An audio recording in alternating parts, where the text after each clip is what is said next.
Magandang umaga, kumusta po? Narito po ulit ang update natin para sa lagay ng ating panahon ngayong hapon po ng May 1, 2025.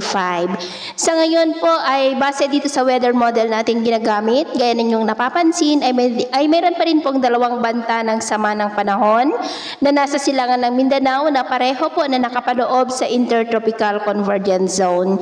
Ang nandito sa loob ng ating area of responsibility ay posible yan na mawala na anytime, habang ang nasa labas naman ng ating PAR ay consistent ang pinapakita na posibleng maging bagyo yan at tatawagin sa local name na Bagyong Auring. Hindi pa naman po yan nakitaan ng landfall scenario, pero atin lamang pong babantayan ang development yan dahil posible pa rin ang mga biglaang pagbabago. At ito naman ay pinapakita ng forecast model nating ginagamit hanggang po sa susunod na 2 linggo.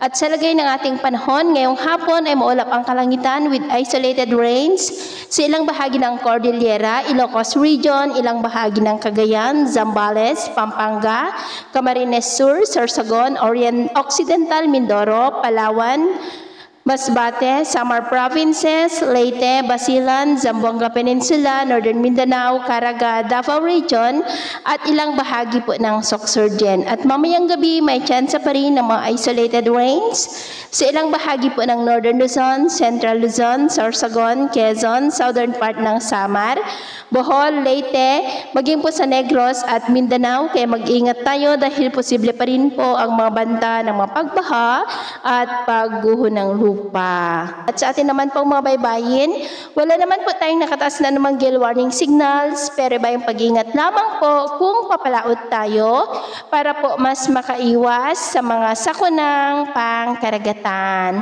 So ito muna ang latest update natin sa araw na ito. At ako po muli si James na nagsasabing sa kahit anong pagsubok po na darating sa ating buhay, huwag na huwag po tayong mawawalan ng pag-asa. Thank you and God bless!